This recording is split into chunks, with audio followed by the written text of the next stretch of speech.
Good morning, सुप्रभात, वंदे मातरम विद्यार्थी मित्रों। मैं आनंद सर अपने YouTube channel make account easy with Anand sir में आपका हार्दिक स्वागत करता हूं। दोस्तों, आपको पता ही होगा कि मेरे इस चैनल के माध्यम से मैं आप लोगों के लिए कक्षा 11-12 कॉमर्स में अकाउंट और स्टेट दो महत्वपूर्ण विषय के सभी पाठों के सभी वीडियो को आपके सामने लाता रहता हूँ।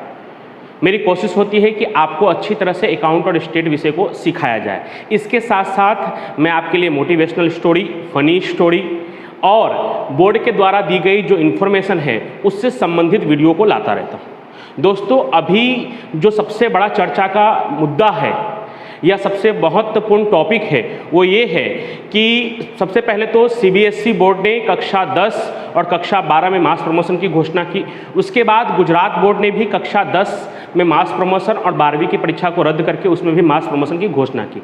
लेकिन उसके बाद से तो सबसे पहले तो मैं उन विद्यार्थियों को जो कक्षा 10 में नियमित विद्यार्थी थे, क्योंकि अभी गुजरात बोर्ड ने जो रेगुलर विद्यार्थी थे विद्यालय के, उन विद्यार्थियों को मास प्रमोशन दिया है। जो रिपीटर या एक्सटर्नल विद्यार्थी थे जिन्होंने प्राइवेट फॉर्म भरा था, उन विद्यार्थियों के लिए अभी कोई सूचना नहीं है। अभी ऐसा ही कहा जा रहा है कि उन विद्यार्थियों की एग्जाम ली जाएगी, लेकिन अभी उन विद्यार्थियों की एग्जाम लेना है कि उन्हें भी मास प्रमोशन देना है, इस पर चर्चा चल रहा है। उसके बारे में अभी कोई गाइडलाइन या जानकारी उपलब्ध नहीं हुई है ठीक तरह से। तो सबसे पहले तो जो विद्यार्थी रेगुलर थे, नियमित थे, उन्हें मास प्रमोशन दे दिया गया है। तो आप सभी विद्यार्थियों को कॉन्ग्रेचुलेसन मेरी तरफ से, मेरे चैनल की तरफ से। दोस्तों, लेकिन उस दिन के बाद से सभी विद्यार्थी के मन में एक ही प्रश्न है, चाहे वो होशियार विद्यार्थी हो, मध्यम हो या कमजोर हो, सबके मन में एक ही प्रश्न है कि मास प्रमोशन तो दे दिया गया है, लेकिन हमारा रिजल्ट बनेगा तो कैसे बनेगा। ये एक बहुत बड़ा प्रश्न उनके माइंड में है। तो कल उसके लिए भी गुजरात बोर्ड ने एक परिपत्र जाहिर किया है। उस परिपत्र में बताया गया है कि आपके कक्षा 10 का जो रिजल्ट है, जो मार्कशीट है, वो कैसे बनेगा। तो आज मैं अपना वीडियो इसी टॉपिक को लेकर आया हूं कि आपके 10वीं के मार्कशीट में आपके जो मार्क्स है वो किस प्रकार रखे जाएंगे, आपका मार्कशीट किस प्रकार तैयार होगा, उसमें अंक किस प्रकार से मूल्यांकन किए जाएंगे, उनके बारे में ये वीडियो मैं बना रहा हूं। तो सबसे पहले, अगर अभी तक आपने चैनल को सब्सक्राइब नहीं किया होगा तो ऐसे और भी जानकारी के लिए आप चैनल को सब्सक्राइब करिए। ऑल नोटिफिकेशन यानी बेल आइकन को आप जरूर दबाइए, जिससे कि आपको मेरे अगले वीडियो की नोटिफिकेशन मिल सके। चलिए शुरू करते हैं आज का हमारा टॉपिक। कक्षा 10 में मास प्रमोशन के आधार पर परिणाम पत्रक तैयार करने की पद्धति। यानी मास प्रमोशन तो दे दिया गया है, लेकिन उसका जो रिजल्ट है, जो मार्कशीट है, वो तैयार करने की जो पद्धति है वो कैसी है। तो सबसे पहले मैंने यहाँ पे उसके क्रम रखे हैं। Section A, B, C, D, E ऐसे अलग अलग 5 क्रम दिए गए। सबसे पहला A, विवरण में बताया गया है कि विद्यार्थी के कक्षा 9 के प्रथम सामयिक परीक्षा, यानी विद्यार्थी ने, यानी आपने जो कक्षा 9 कि पहली जो एग्जाम हुई होगी, फर्स्ट एग्जाम, उसके कुल अंक जो 50 अंक का रहा होगा, उसमें से आपने जो अंक प्राप्त किया होगा उसका 40% अंक आपकी 9वीं कक्षा का जो पहली परीक्षा हुई होगी, 9वीं कक्षा में जो पहली परीक्षा हुई होगी 50 अंक वाली, 50 मार्क्स वाली, उसके 40% अंक, यानी उसमें से जो आपने अंक प्राप्त किया उसका 40%। मैक्सिमम अंक यानी कि महत्तम जो अंक है, मैक्सिमम मार्क्स, वो कितना होगा? 20। क्यों 20 होगा महत्तम? क्योंकि कुल अंक कितने हैं? 50। अगर कोई 50 में से 50 लाया होगा तो 50 का अगर आप 40% करेंगे तो कितना होगा? 20। यानी मैक्सिमम जो मार्क्स है वो कितना हो सकता है? 20। उसके बाद ठीक उसी तरह से बी सेक्शन में भी बताया गया है, विद्यार्थी के कक्षा 9 के द्वितीय सामयिक परीक्षा, जो सेकेंड एग्जाम आपने दी होगी वो भी 50 अंकों की रही होगी, उसमें से प्राप्त अंक का 40% में रूपांतरित अंक। यानी फिर ठीक उसी तरह से जिस तरह से पहले में बताया गया है कि दूसरी परीक्षा में आपने जो 50 में से जो अंक प्राप्त किया होगा उसका 40% अंक, और उसमें भी महत्तम अंक यानी मैक्सिमम मार्क्स जो है वो 20 ही होगा। क्यों? क्योंकि 50 अंकों की परीक्षा है, 50 का 40% करेंगे तो कितना होगा? 20। उसके बाद सी, इसे आपको ध्यान से समझना होगा, विद्यार्थी के कक्षा 10 के प्रथम सामयिक परीक्षा, जिसका डेट लगभग 19 मार्च से 27 मार्च के बीच में था। गुजरात राज्य के 8-10 महानगरों के अलावा बाकी शहरों में या गाँव में ये परीक्षा ऑफलाइन हुई थी और कुछ जगह ये परीक्षा ऑनलाइन हुई थी।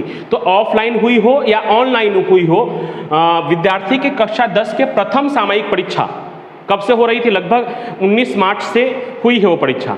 जो 8 सूरत के 8 या 10 महानगरों में ये परीक्षा ऑनलाइन ली गई थी कोरोना के बढ़ते हुए केस को देखते हुए, लेकिन बाकी शहरों में या गाँव में ये परीक्षा ऑफलाइन ली गई थी। तो ऑनलाइन ली गई हो या ऑफलाइन ली गई हो, वो जो परीक्षा था उसके कुल अंक कितने थे? 80।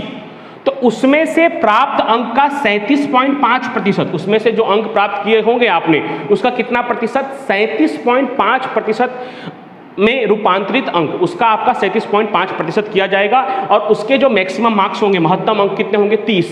क्यों 30 होंगे? क्योंकि 80 में से 80 भी लाएंगे, यानी 80 का आप 37.5% करेंगे तो कितना होगा? 30। आपको घबराने की जरूरत नहीं है दोस्तों, मैं अभी आपको एग्जाम्पल के द्वारा ये सब कुछ क्लियर करने वाला हूँ। बस आप इस वीडियो को स्किप ना करें, लास्ट तक देखें। तो 3 हो गया। पहली 9th की पहली परीक्षा के 50 अंकों का 40%, 9th की दूसरी परीक्षा के 50 अंक का 40%, और 10वीं की जो प्रथम सामयिक परीक्षा थी जो लगभग मार्च में ली गई थी सभी स्कूलों में, उसका चाहे ऑफलाइन चाहे ऑनलाइन, उसके 80 मार्क्स की जो परीक्षा थी उसमें से प्राप्त किए गए अंक का 37.5%। और उसके बाद जो क्रम डी है उसमें विद्यार्थी के कक्षा 10 के यूनिट टेस्ट यानी एकम कसौटी, मंथली टेस्ट अगर हुए होंगे 25 मार्क्स के होंगे तो 25 में से प्राप्त अंक का 40% में रूपांतरित अंक, मंथली टेस्ट या यूनिट टेस्ट या एकम कसौटी सब एक ही नाम है, उसमें जो 25 अंकों की जो एकम कसौटी हुई होगी या यूनिट टेस्ट हुए होंगे उसमें जो आपने अंक प्राप्त किया होगा उसका 40% में रूपांतरित अंक, यानी 25 का अगर आप 40% करेंगे तो मैक्सिमम मार्क्स कितना आएगा? 10, यानी महत्तम अंक आप कितना प्राप्त कर सकते हैं? 10 में से 10।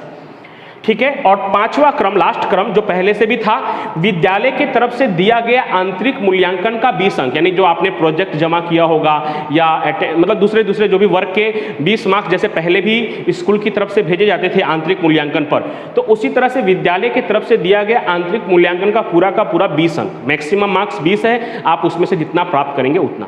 तो इस तरह से आप देखेंगे तो 9वीं की पहली परीक्षा का 50 अंक का 40% 20, 9वीं के यानी आपने जो कक्षा 9 में दूसरी परीक्षा दी होगी 50 अंकों वाली, उसका 40% यानी उसका 20 अंक। 10वीं की प्रथम सामयिक परीक्षा जो लेट से ली गई थी, मार्च में ली गई थी, वो 80 मार्क्स की, उसका 37.5% यानी 30 अंक। एकम कसौटी यानी यूनिट टेस्ट जो 25 मार्क्स का होगा उसका 40% यानी 10 अंक। और विद्यालय की तरफ से दिया गया आंतरिक मूल्यांकन का 20 अंक। इस तरह से कुल मिलाकर कितने हो गए? 100। अब इस 100 में से कैसे मूल्यांकन किया जाएगा उसके लिए हम एक उदाहरण लेते हैं। उदाहरण के तौर पे मान लेते हैं कि एक विद्यार्थी रवि है और उसका गणित विषय में बोर्ड की परीक्षा में से 100 में से कितने अंक प्राप्त करेगा वो, उसको हम समझेंगे। और उसको समझने के लिए हम काल्पनिक रूप से उसके प्रथम परीक्षा, दूसरी परीक्षा 9वीं का, उसके बाद 10वीं का 80 मार्क्स की परीक्षा, यूनिट टेस्ट और विद्यालय की तरफ से दिया गया आंतरिक मूल्यांकन का जो 20 अंक है उसमें मैं अपने मन से अंक रखूंगा।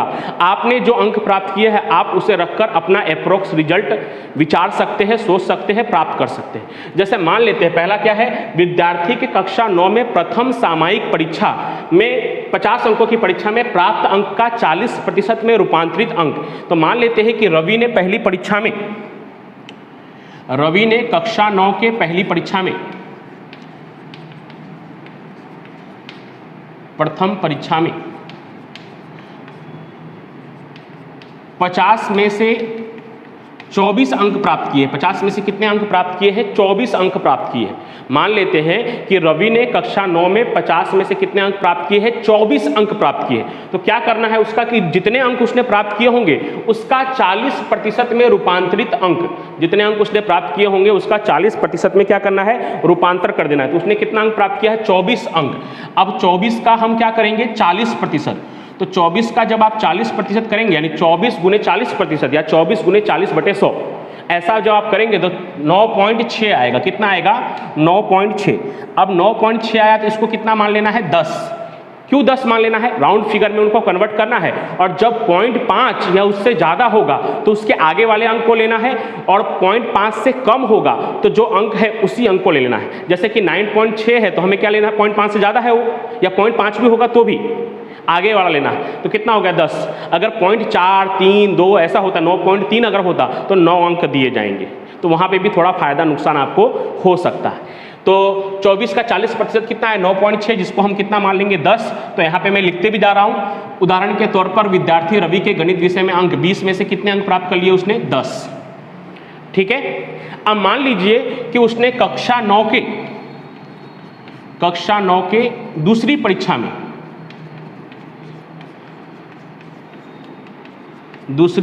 में 50 में से उसने 16 अंक ही प्राप्त किए। 50 में से कितने अंक प्राप्त किए 16। दोस्तों तब ऑफलाइन परीक्षा हो रही थी, कोई फेल भी हो जा रहे थे, इसके लिए उस हिसाब से भी मैं मूल्यांकन कर रहा हूँ। मान लीजिए कि उसने 50 में से 16 अंक ही प्राप्त किया था उसने दूसरी परीक्षा में, तो यहाँ पे भी सेम वही प्रोसेस करना है कि दूसरी परीक्षा में जो उसने अंक प्राप्त किया होगा उसका 40% में रूपांतर। तो जो उसने 16 अंक प्राप्त किया है उस 16 गुणे 40%, यानी 16 गुणे 40%, कैलकुलेटर पे भी आप कर सकते हैं, प्रतिशत का बटन कैलकुलेटर पे होता है, या तो फिर 16 गुणे 40 भागे 100 ऐसा करेंगे तो 16 चौक 64, यानी 6.4 कितना आएगा 6.4। अब यहाँ पे 0.5 से कम है, इसके लिए हमें राउंड फिगर के रूप में कितना लेना पड़ेगा 6 लेना पड़ेगा। तो दूसरी परीक्षा में उसे 20 में से कितना मिलेगा 6 मिलेगा, यानी 9th की दूसरी परीक्षा के उसके अंक के आधार पर उसको कितना अंक प्राप्त होगा 6 अंक। अब क्या लिखा है कि विद्यार्थी के कक्षा 10 के प्रथम सामायिक परीक्षा जो 80 मार्क्स की थी, चाहे ऑफलाइन हुई हो चाहे ऑनलाइन हुई हो, उसमें से प्राप्त अंक का 37.5% में रूपांतरित अंक। तो मान लीजिए कि उसने कक्षा 10 के प्रथम सामायिक परीक्षा में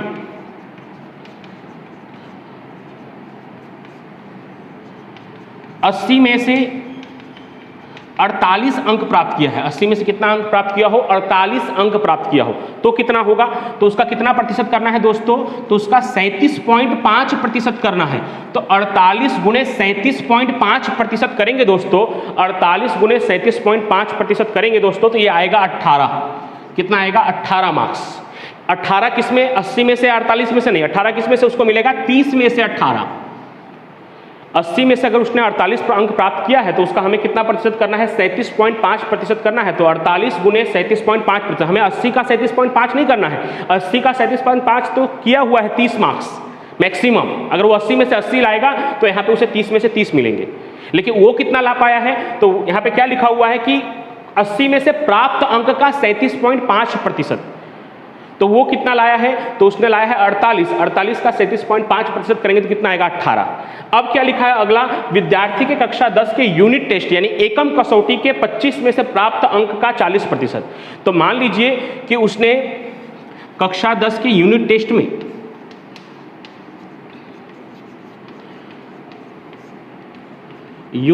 में 25 में से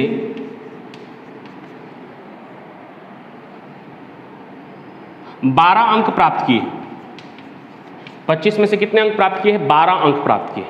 तो 25 में से अगर 12 अंक प्राप्त किए हैं तो 12 का 40%, 12 चौक 48 यानी 4.8, जिसको हम राउंड फिगर में कन्वर्ट करेंगे तो कितना आएगा 5 आएगा। जिसको हम राउंड फिगर में कन्वर्ट करेंगे दोस्तों तो कितना आएगा 5। अब इसका मतलब कि वो 10 में से कितना अंक प्राप्त करेगा 5। लेकिन दोस्तों यहाँ पे थोड़ा पॉइंट भी है, यूनिट टेस्ट में थोड़ा पॉइंट है।